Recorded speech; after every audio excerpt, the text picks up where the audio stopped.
Rencana uji coba kegiatan pembelajaran secara tatap muka langsung harus dibatalkan karena menindaklanjuti surat edaran Gubernur tentang penyelenggaraan pembelajaran pada semester genap tahun ajaran 2020-2021 untuk menunda KBM tatap muka di bulan Januari. Padahal sebelumnya Wali Kota Prabu Mulih Ridho Yahya berniat akan menggelar coba sekolah tatap muka dengan penerapan protokol kesehatan.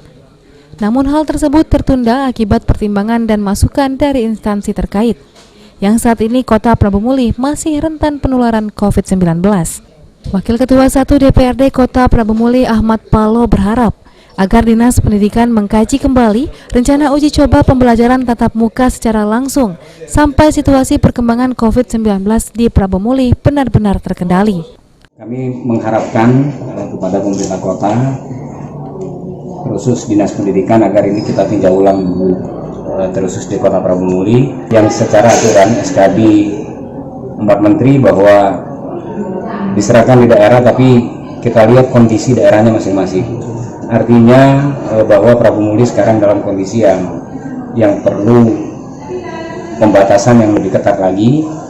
Kita tidak berharap bahwa dengan pembelajaran tatap muka yang dilakukan secara langsung di sekolah, justru ini akan menimbulkan klaster baru di Prabu Mulih di dalam rangka persebaran COVID. Ketua DPC Partai P3 Kota Prabu Mulih ini juga meminta masyarakat berperan aktif mengawasi keluar masuknya para pendatang. Pasalnya Kota Prabu Mulih merupakan kota transit dengan jumlah pasien COVID-19 rata-rata warga luar daerah. Beni Firdaus, PAL TV.